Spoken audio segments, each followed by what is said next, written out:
Okay, I talk quite a lot about overwork, using your time well, all this kind of stuff.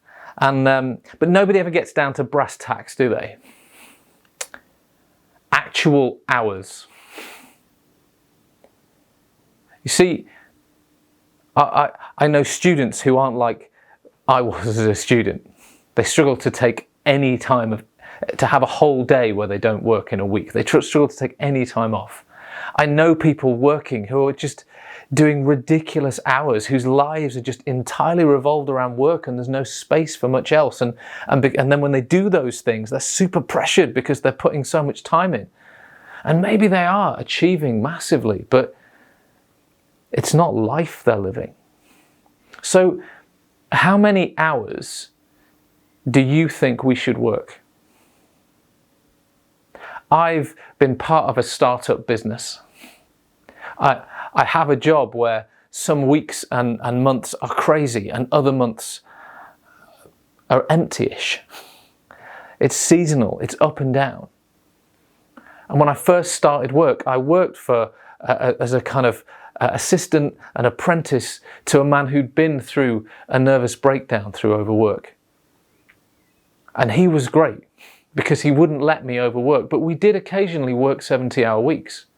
But the following week, it wasn't one for one, but if we overworked for a couple of weeks, he'd say to me, right, where are you taking this back over the next fortnight? Where are you going to recharge the batteries? And then I learned to do it the other way around, to make sure the battery was full in order to go into that. You see, I lead a team of staff, and I have done for years, and every August I give them half their time off.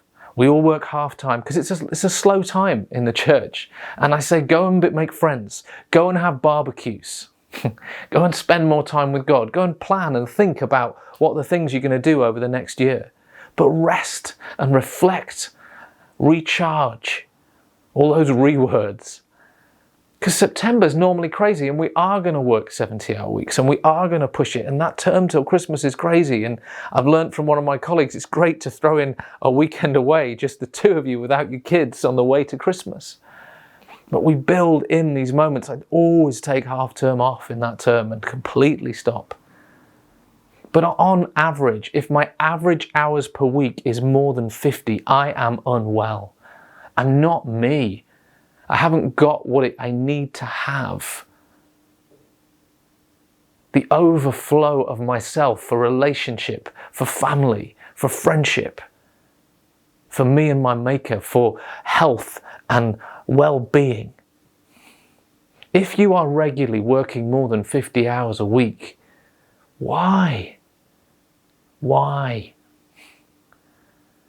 You better have a really good reason. You better be in startup mode. You just cannot sustain that long term without losing out big style on the things that matter. And you may say, well, I'm young, I can cope. I'm not old like you. Or I'm older, I need less sleep. I've been doing it for years.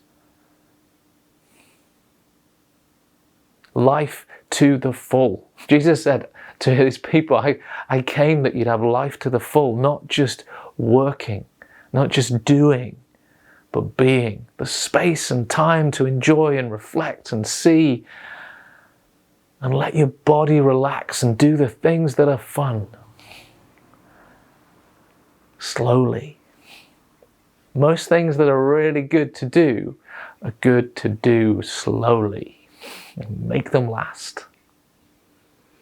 I never really feel like that about work.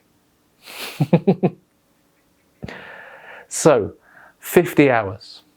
If on average you are doing more than 50 hours work in a week, why? And if you have a good reason to keep that up over a lifetime that you can come back at me about, I would love to hear it. I challenge you to come back with a really good reason to keep that up. As a general rule. Hit me.